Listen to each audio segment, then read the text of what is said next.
1 pound burn करने के लिए, 1 पाउंड कम करने के लिए कितनी कैलोरीज बर्न करनी है? 3500। 3500 calories is equal to 1 pound. तो अगर आप 500 कैलोरीज रोज बर्न करेंगे, 500 कैलोरीज, तो 1 हफ्ते के बाद आपका कितना पाउंड वजन कम होगा? 1 pound. This is the reality. हम बड़ा तीर मारते हैं ना, हम रोजाना सुबह उठ के एक्सरसाइज करते हैं।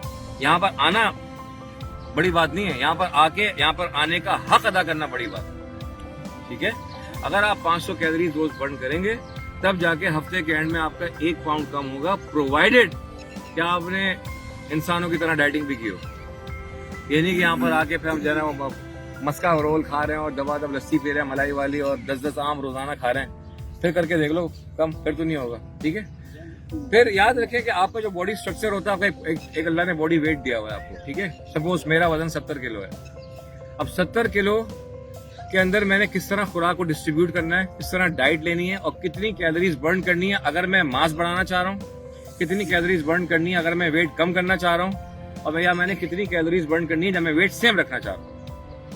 अगर आपने अपना वजन कम करना है तो एक 70 किलो जो है ना स्टैंडर्ड वेट है इंटरनेशनल। मतलब आप जब भी किसी को डिफाइन करते हैं American heart association, American medical association में, तो आप 70 किलोग्राम को बेस लाइन लेते हैं। 70 किलोग्राम जो है ना वो एक आपका एवरेज है। तो जो भी डेटा बनता है, जो कैलकुलेशन बनती है, वो 70 किलोग्राम पे बनती है। तो 70 किलोग्राम का आदमी अगर वजन कम करना चाह रहा हो, ठीक है, उसमें आपकी रिक्वायरमेंट्स है। जिनकी अगले महीने शादी होने वाली होती है, ट्रैक पे आती थी, मैं 15 किलो कम करा दो, जो पॉसिबल नहीं है। ठीक है, तो आपने वजन कितना टारगेट, अचीवेबल टारगेट रखें। इसको कहते हैं स्मार्ट ऑब्जेक्टिव्स। जिसने बिजनेस पढ़ी हुई उसको पता होगा स्मार्ट किसे कहते हैं। तो स्मार्ट ऑब्जेक्टिव्स होते हैं कि अचीवेबल टारगेट आपको होना चाहिए। अचीवेबल का मतलब होता है कि आपने इसको कर लेना है अचीव महीने के आखिर में। तो अपने शॉर्ट टर्म गोल्स बनाइए। 2 किलोग्राम बहुत है 1 महीने के लिए। 2 हम तो खैर 8 या 10 करते हैं यहाँ पर, लेकिन 2 किलोग्राम बहुत है शुरू में। 2 किलोग्राम का मतलब क्या हुआ? 2.2 से मल्टीप्लाई करें तो 4.8 कैलोरीज, 4.8 पाउंड हो गया। तो हर हफ्ते आपका 3500 कैलोरीज बर्न हो रहा है। खत्म हुई बात। तो 3500 कैलोरीज अगर आप हफ्ते बर्न करेंगे तो आपका आराम से 2 किलोग्राम, आराम से 4.8 पाउंड वजन कम हो सकता है। उसको आप 6 से मल्टीप्लाई कर दें, आपका 12 किलोग्राम वजन कम हो। इस तरह मल्टीप्लाई करते रहें। फिर एक वक्त आएगा कि आपका वजन अचीव हो जाएगा जो आप अचीव करना चाह रहे हैं। फिर आपकी कैलोरीज बर्न करना हम कम कर देंगे और डाइट अपनी थोड़ी सी बढ़ा देंगे। ठीक है, एक शख्स जो वजन कम करना चाह रहा हो 70 किलोग्राम का, उसकी जो डाइट है that should not exceed 1600 calories per day. ठीक है, अब कैलोरीज जो है वो मुश्किल काम है। कैलोरीज कोई मुश्किल काम नहीं है। आपको सिर्फ 5-6 दिन लगेंगे अपनी कैलोरी काउंट करने का। ठीक है, हम अंडे का जिक्र कर चुके हैं कि पूरा अंडा जर्दी के साथ 64 कैलोरीज का है और एक अंडा विदाउट जर्दी 14 कैलोरीज का। सिंपल। घर में जो चपाती बनती है, आम साइज की चपाती, ठीक है, वो 45 to 50 कैलोरीज की होती है डिपेंडिंग ऑन द साइज। जो तंदूर की रोटी होती है वो 70 कैलोरीज की होती है। जो अफगानी तमीज होती है वो 100 कैलोरीज की होती है। अच्छा, कैलोरीज के साथ साथ उसमें सॉल्ट भी होता है। सॉल्ट आपको बता चुका हूँ, सॉल्ट जब आएगा तो क्या होगा? पानी खींचेगा। जब पानी खींचेगा तो क्या होगा? वजन बढ़ेगा। तो सॉल्ट कम से कम इस्तेमाल करें, ये ख्याल रखना। हर चीज की कैलोरी काउंट आपको पता होना चाहिए। बनाना, जो बनाना एक छोटा सा बनाना है 70 कैलोरीज का है।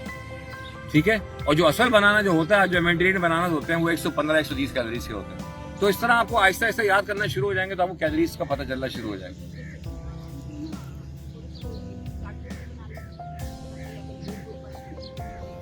हजरत गूगल अलैहिस्सलाम में सब मौजूद है, सब मौजूद है। अब तो मेरे जो डॉक्टर मुझसे पढ़ने के लिए आते हैं तो मैं उनको कहता हूँ यार मैं आपको, आप नोट्स बना रहे होते हैं, नोट्स क्यों बना रहे हो भाई? गूगल पे तो सब मौजूद है। हम तो सिर्फ डिस्कस कर रहे हैं बैठ के। बात वो होती है हम पढ़ते हैं हम भूल जाते हैं, हम पढ़ के बोलते हैं हमें याद रह जाता है। ठीक है ना, वही तबलीग का भी उसूल है ना, बताते रहो, आपके दिल में उतर जाएगी बात। तो हम सिर्फ डिस्कस कर रहे हैं, सब कुछ लिखा हुआ है उसके अंदर। और जो 4 शब्द बनाने के चक्कर में पढ़ते हैं वो सब कुछ छोड़ देते हैं। एक जनरल कॉन्सेप्ट याद रखें, ये आपने करना है या आपने नहीं करना। तो किस्सा मुख्तसर, हर हफ्ते आपने कम से कम, हम सब ने कम से कम 3500 कैलोरीज बर्न करनी है। अब आप में से अक्सर लोग इतवार को नहीं आते और इतवार को हमारी सबसे ज्यादा कैलोरीज बर्न होती है। हम 14-15 किलोमीटर की वॉक करते हैं, जॉग करते हैं। बहरहाल आपसे नहीं कह रहे कि आप लोग आए, लेकिन जो नहीं आ रहे वो कम से कम इतवार की कैलोरीज को डिवाइड करके बाकी दिनों में कर देना। मतलब 500 की बजाय आप 600 कैलोरीज बर्न करें। अब 600 कैलोरी बर्न करने के लिए आप यहाँ पर आपको हिम्मत करनी पड़ेगी सर, बीच एक्सरसाइज में रुकना नहीं चाहिए, ठीक है ना। अच्छा आर्नल्ड कहता था ना कि मैं जिम जाता हूँ मरने के लिए, रोज जाता हूँ, I go to the gym every day to die. जितनी एक्सरसाइज करो उसको उल्टियां आती थी, बेहोश होते थे लोग। तो यहाँ पर आओ तो एक्सरसाइज टिका के करो ताकि आपकी कैलोरीज बर्न हो। जब आपकी लिमिट्स को, जो आपकी सो कॉल्ड लिमिट है, इंसान की लिमिट को कोई नहीं पहुंच सकता, कोई नहीं पहुंच सकता, इंसान की इतनी लिमिट है, लिमिटलेस आदमी है इंसान। लेकिन जहां तक हम जा रहे हैं वहां तक तो प्रॉपर तरीके से पहुंचे, ठीक है। ज्यादा से ज्यादा क्या होगा यार, कुछ नहीं होगा। तो कोशिश करें कोशिश करें कि जो है मेहनत ज्यादा से ज्यादा करें। खबर में जाएंगे, हर एक में जाना, खबर में जो रात खबर में लिखी हो जाने ही जाने से, हाँ वो जाने ही जाने से। पहले नहीं अपने वक्त पे जाएगा, कुछ भी करने वक्त पे जाएगा, कोई ऐसा मसला नहीं। तो कहने का मकसद ये है कि प्लीज मेहनत करें, एक्सरसाइज टिका के करें और जान लें।